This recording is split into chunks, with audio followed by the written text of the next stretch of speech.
Page 32, Book 1, Chapter 9. The first snowfall came early in December. I remember how the world looked from our sitting room window as I dressed behind the stove that morning. The low sky was like a sheet of metal. The blond cornfields had faded out into ghostliness at last. The little pond was frozen under its stiff willow bushes. Big white flakes were whirling over everything and disappearing in the red grass. Beyond the pond, on the slope that climbed to the cornfield, there was, faintly marked in the grass, a great circle where the Indians used to ride. Jake and Otto were sure that when they galloped round the ring, the Indians tortured prisoners, bound to a stake in the center, but Grandfather thought they merely ran races or trained horses there. Whenever one looked at this slope against the setting sun, the circle showed like a pattern in the grass. And this morning, when the first light spray of snow lay over it, it came out with wonderful distinctness, like strokes of Chinese white on canvas. The old figure stirred me as it had never done before, and seemed a good omen for the winter. As soon as the snow had packed hard, I began to drive about the country in a clumsy sleigh that Otto Fuchs made for me by fastening a wooden goods box on bobs. Fuchs had been apprenticed to a cabinet maker in the old country and was very handy with tools. He would have done a better job if I hadn't hurried him. My first trip was to the post office, and the next day I went over to take Yulka and Antonia for a sleigh ride. It was a bright, cold day. I piled straw and buffalo robes into the box and took 2 hot bricks wrapped in old blankets. When I got to the Shimerdas, I did not go up to the house, but sat in my sleigh at the bottom of the draw and called. Antonia and Yulka came running out, wearing little rabbit-skin hats their father had made for them. They had heard about my sledge from Ambrosch and knew why I had come. They tumbled in beside me, and we set off toward the north, along a road that happened to be broken. The sky was brilliantly blue, and the sunlight on the glittering white stretches of prairie was almost blinding. As Antonia said, the whole world was changed by the snow. We kept looking in vain for familiar landmarks. The deep arroyo, through which Squaw Creek wound, was now only a cleft between snowdrifts, very blue when one looked down into it. The treetops that had been gold all the autumn were dwarfed and twisted, as if they would never have any life in them again. The few little cedars, which were so dull and dingy before, now stood out a strong, dusky green. The wind had the burning taste of fresh snow. My throat and nostrils smarted as if someone had opened a hartshorn bottle. The cold stung, and at the same time delighted one. My horse's breath rose like steam, and whenever we stopped he smoked all over. The cornfields got back a little of their color under the dazzling light, and stood the palest possible gold in the sun and snow. All about us the snow was crusted in shallow terraces with tracings like ripple marks at the edges, curly waves that were the actual impression of the stinging lash in the wind. The girls had on cotton dresses under their shawls. They kept shivering beneath the buffalo robes and hugging each other for warmth. But they were glad to get away from their ugly cave and their mother's scolding, that they begged me to go on and on, as far as Russian Peter's house. The grate, fresh open after the stupefying warmth indoors, made them behave like wild things. They laughed and shouted and said they never wanted to go home again. Couldn't we settle down and live in Russian Peter's house, Yulka asked, and couldn't I go to town and buy things for us to keep house with? All the way to Russian Peter's we were extravagantly happy, but when we turned back, it must have been about 4 o'clock, the east wind grew stronger and began to howl. The sun lost its heartening power, and the sky became gray and somber. I took off my long woolen comforter and wound it around Yulka's throat. She got so cold that we made her hide her head under the buffalo robe. Antonia and I sat erect, but I held the reins clumsily, and my eyes were blinded by the wind a good deal of the time. It was growing dark when we got to their house, but I refused to go in with them and get warm. I knew my hands would ache terribly if I went near a fire. Yulka forgot to give me back my comforter, and I had to drive home directly against the wind. The next day I came down with an attack of quinsy, which kept me in the house for nearly 2 weeks. The basement kitchen seemed heavenly safe and warm in those days, like a tight little boat in a winter sea. The men were out in the fields all day, husking corn, and when they came in at noon with long caps pulled down over their ears and their feet in red-lined overshoes, I used to think they were like Arctic explorers. In the afternoons, when grandmother sat upstairs darning or making husking gloves, I read the Swiss Family Robinson aloud to her, and I felt that the Swiss family had no advantages over us in the way of an adventurous life. I was convinced that man's strongest antagonist is the cold. I admired the cheerful zest with which grandmother went about keeping us warm and comfortable and well fed. She often reminded me, when she was preparing for the return of the hungry men, that this country was not like Virginia, and that here a cook had, as she said, very little to do with. On Sundays she gave us as much chicken as we could eat, and on the other days we had ham or bacon or sausage meat. She baked either pies or cake for us every day, unless for a change she made my favorite pudding striped with currants and boiled in a bag. Next to getting warm and keeping warm, dinner and supper were the most interesting things we had to think about. Our lives centered around warmth and food and the return of the men at nightfall. I used to wonder when they came in tired from the fields, their feet numb and their hands cracked and sore, how they could do all the chores so conscientiously: feed and water and bed the horses, milk the cows, and look after the pigs. When supper was over, it took them a long time to get the cold out of their bones. While grandmother and I washed the dishes and grandfather read his paper upstairs, Jake and Otto sat on the long bench behind the stove, easing their inside boots, or rubbing mutton tallow into their cracked hands. Every Saturday night we popped corn or made taffy, and Otto Fuchs used to sing, "For I am a cowboy and know I've done wrong," or "Bury me not on the lone prairie." He had a good baritone voice and always led the singing when we went to church services at the sod schoolhouse. I can still see those two men sitting on the bench, Otto's close-clipped head and Jake's shaggy hair slicked flat in front by a wet comb. I can see the sag of their tired shoulders against the whitewashed wall. What good fellows they were, how much they knew, and how many things they had kept faith with. Fuchs had been a cowboy, a stage driver, a bartender, a miner, had wandered all over that great western country and done hard work everywhere, though, as grandmother said, he had nothing to show for it. Jake was duller than Otto. He could scarcely read, wrote even his name with difficulty, and he had a violent temper which sometimes made him behave like a crazy man, tore him all to pieces, and actually made him ill. But he was so soft-hearted that anyone could impose upon him. If he, as he said, forgot himself, and swore before grandmother, he went about depressed and shamefaced all day. They were both of them jovial about the cold in winter, and the heat in summer, always ready to work overtime and to meet emergencies. It was a matter of pride with them not to spare themselves, yet they were the sort of men who never got on, somehow, or do anything but work hard for $1 or $2 a day. On those bitter starlit nights, as we sat around the old stove that fed us and warmed us and kept us cheerful, we could hear the coyotes howling down by the corrals, and their hungry, wintry cry used to remind the boys of wonderful animal stories about gray wolves and bears in the Rockies, wildcats and panthers in the Virginia mountains. Sometimes Fuchs could be persuaded to talk about the outlaws and desperate characters he had known.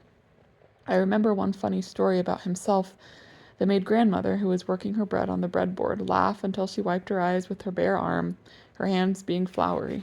It was like this. When Otto left Austria to come to America, he was asked by one of his relatives to look after a woman who was crossing on the same boat to join her husband in Chicago. The woman started off with 2 children, but it was clear that her family might grow larger on the journey. Fuchs said he got on fine with the kids and liked the mother, though she played a sorry trick on him. In mid-ocean she proceeded to have not 1 baby, but 3. This event made Fuchs the object of undeserved notoriety, since he was traveling with her. The steerage stewardess was indignant with him, the doctor regarded him with suspicion, the first cabin passengers who made up a purse for the woman took an embarrassing interest in Otto, and often inquired of him about his charge. When the triplets were taken ashore at New York, he had, as he said, to carry some of them. The trip to Chicago was even worse than the ocean voyage. On the train it was very difficult to get milk for the babies and to keep their bottles clean. The mother did her best, but no woman out of her natural resources could feed 3 babies. The husband in Chicago was working in a furniture factory for modest wages, and when he met his family at the station, he was rather crushed by the size of it. He, too, seemed to consider Fuchs in some fashion to blame. I was sure glad, Otto concluded, that he didn't take his hard feelings out on that poor woman, but he had a sullen eye for me, all right. Now, did you ever hear of a young feller's having such hard luck, Mrs. Burden? Grandmother told him she was sure the Lord had remembered these things to his credit, and had helped him out of many a scrape when he didn't realize that he was being protected by Providence. Chapter 10. For several weeks after my sleigh ride, we heard nothing from the Shimerdas. My sore throat kept me indoors, and grandmother had a cold which made the housework heavy for her. When Sunday came, she was glad to have a day of rest. One night, at supper, Fuchs told us he had seen Mr. Shimerda out hunting. "He's made himself a rabbit-skin cap, Jim, and a rabbit-skin collar that he buttons on outside his coat. They ain't got but one overcoat among 'em over there, and they take turns wearing it. They seem awful scared of cold and stick in that hole in the bank like badgers." "All but the crazy boy," Jake put in. "He never wears the coat. Krajiek says he's turrible strong and can stand anything. I guess rabbits must be getting scarce in this locality. Ambrose came along by the cornfield yesterday while I was at work and showed me 3 prairie dogs he had shot. He asked me if they was good to eat. I spit and made a face and took on to scare him, but he just looked like he was smarter and mean, put 'em back in his sack, and walked off." Grandmother looked up in alarm and spoke to grandfather. "Josiah, you don't suppose Krajiek would let them poor creatures eat prairie dogs, do you?" "You had better go over and see our neighbors tomorrow, Emmeline," he replied gravely. Fuchs put in a cheerful word and said prairie dogs were clean beasts and ought to be good for food, but their family connections were against them. I asked what he meant, and he grinned and said they belonged to the rat family. When I went downstairs in the morning, I found grandmother and Jake packing a hamper basket in the kitchen. "Now, Jake," grandmother was saying, "if you can find that old rooster that got his comb froze, just give his neck a twist and we'll take him along. There's no good reason why Mrs. Shimerda shouldn't have got hens from our neighbors last fall and had a hen house going by now." I reckon she was confused and didn't know where to begin. I've come strange to a new country myself, but I never forgot hens are a good thing to have, no matter what you don't have. "Just as you say, ma'am," said Jake, "but I hate to think of Krajiek getting a leg of that old rooster." He tramped out through the long cellar and dropped the heavy door behind him. After breakfast, grandmother and Jake and I bundled ourselves up and climbed onto the cold front wagon seat. As we approached the Shimerdas, we heard the frosty whine of the pump and saw Antonia, her head tied up and her cotton dress blowing about her, throwing all her weight on the pump handle as it went up and down. She heard our wagon, looked back over her shoulder, and catching up her pail of water, started at a run for the hole in the bank. Jake helped grandmother to the ground, saying he would bring the provisions after he had blanketed his horses. We went slowly up the icy path toward the door sunk in the draw side. Blue puffs of smoke came from the stovepipe that stuck out through the grass and snow, but the wind whisked them roughly away. Mrs. Shimerda opened the door before we knocked and seized grandmother's hand. She did not say "how do" as usual, but at once began to cry, talking very fast in her own language, pointing to her feet, which were tied up in rags, and looking about accusingly at everyone. The old man was sitting on a stump behind the stove, crouching over as if he were trying to hide from us. Yulka was on the floor at his feet, her kitten in her lap. She peeped out at me and smiled, but glancing up at her mother, hid again. Antonia was washing pans and dishes in a dark corner. The crazy boy lay under the only window, stretched on a gunny sack stuffed with straw. As soon as we entered, he threw a grain sack over the crack at the bottom of the drawer. The air in the cave was stifling, and it was very dark, too. A lighted lantern hung over the stove, threw out a feeble yellow glimmer. Mrs. Shimerda snatched off the covers of 2 barrels behind the door and made us look into them. In one there were some potatoes that had been frozen and were rotting, and the other was a little pile of flour. Grandmother murmured something in embarrassment, but the Bohemian woman laughed scornfully, a kind of whinny laugh, and catching up an empty coffee pot from the shelf, shook it at us with a look positively vindictive. Grandmother went on talking in her polite Virginia way, not admitting their stark need or her own remissness, until Jake arrived with the hamper, as if in direct answer to Mrs. Shimerda's reproaches. Then the poor woman broke down. She dropped on the floor beside her crazy son, hid her face on her knees, and sat crying bitterly. Grandmother paid no heed to her, but called Antonia to come and help empty the basket. Tony left her corner reluctantly. I had never seen her crushed like this before. "You not mind my poor maminka, Mrs. Burden. She is so sad," she whispered as she wiped her wet hands on her skirt and took the things grandmother handed her. The crazy boy, seeing the food, began to make soft, gurgling noises and stroked his stomach. Jake came in again, this time with a sack of potatoes. Grandmother looked about in perplexity. "Haven't you got any sort of cave or cellar outside, Antonia? This is no place to keep vegetables. How did your potatoes get frozen?" "We get from Mr. Bushy at the post office what he throw out. We got no potatoes, Mrs. Burden," Tony admitted mournfully. When Jake went out, Marek crawled along the floor, and stuffed up the door crack again. Then quietly as a shadow, Mr. Shimerda came out from behind the stove. He stood brushing his hand over his smooth, gray hair as if he were trying to clear away a fog about his head. He was clean and neat as usual, with his green neckcloth and his coral pin. He took grandmother's arm and led her behind the stove to the back of the room. In the rear wall was another little cave, a round hole not much bigger than an oil barrel scooped out in the black earth. When I got up on one of the stools and peered into it, I saw some quilts and a pile of straw. The old man held the lantern. "Yulka," he said in a low, despairing voice. "Yulka, my Antonia." Grandmother drew back. "You mean they sleep in there? Your girls?" He bowed his head. Tony slipped under his arm. "It is very cold on the floor, and this is warm like the badger hole. I like for sleep there," she insisted eagerly. "My maminka have nice bed with pillows from our own geese in Bohemie. See, Jim?" She pointed to the narrow bunk which Krajiek had built against the wall for himself before the Shimerdas came. Grandmother sighed. "Sure enough, where would you sleep, dear? I don't doubt you're warm there. You'll have a better house after a while, Antonia, and then you'll forget these hard times." Mr. Shimerda made grandmother sit down on the only chair and pointed his wife to a stool beside her. Standing before them with his hand on Antonia's shoulder, he talked in a low tone, and his daughter translated. He wanted us to know that they were not beggars in the old country. He made good wages, and his family were respected there. He left Bohemia with more than $1,000 in savings after their passage money was paid. He had in some way lost on exchange in New York, and the railway fare to Nebraska was more than they had expected. By the time they paid Krajiek for the land and bought his horses and oxen and some old farm machinery, they had very little money left. He wished grandmother to know, however, that he still had some money. If they could get through until spring came, they would buy a cow and chickens and plant a garden, and would then do very well. Ambrose and Antonia were both old enough to work in the fields, and they were willing to work, but the snow and the bitter weather had disheartened them all. Antonia explained that her father meant to build a new house for them in the spring. He and Ambrose had already split the logs for it, but the logs were all buried in the snow along the creek where they had been felled. While grandmother encouraged and gave them advice, I sat down on the floor with Yulka and let her show me her kitten. Merrick slid cautiously toward us and began to exhibit his webbed fingers. I knew he wanted to make his queer noises for me, to bark like a dog or whinny like a horse, but he did not dare in the presence of his elders. Merrick was always trying to be agreeable, poor fellow, as if he had it on his mind that he must make up for his deficiencies.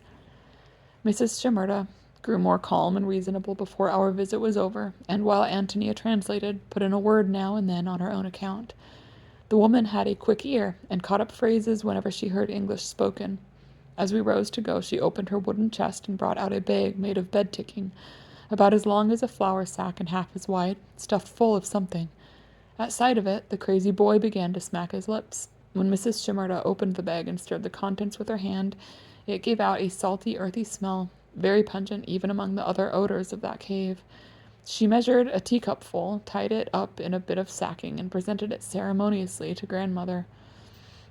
"For cook," she announced. "Little now. Be very much when cook," spreading out her hands as if to indicate that the pint would swell to a gallon. "Very good. You know have, in this country, all things for eat better in my country." "Maybe so, Mrs. Shimerda," grandmother said dryly. "I can't say, but I prefer our bread to yours myself." Antonia undertook to explain. "This very good, Mrs. Burden." She clasped her hands as if she could not express how good. "It make very much when you cook, like what my mamma say. Cook with rabbit, cook with chicken, in the gravy. Oh, so good."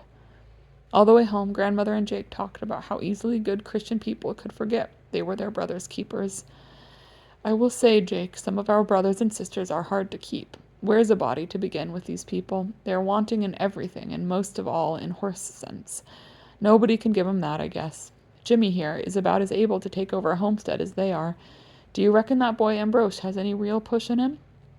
"He's a worker all right, ma'am, and he's got some catch on about him. But he's a mean one. Folks can be mean enough to get on in this world, and then again, they can be too mean." That night, while grandmother was getting supper, we opened the package Mrs. Shimerda had given her. It was full of little brown chips that looked like the shavings of some root. They were as light as feathers, and the most noticeable thing about them was their penetrating, earthy odor.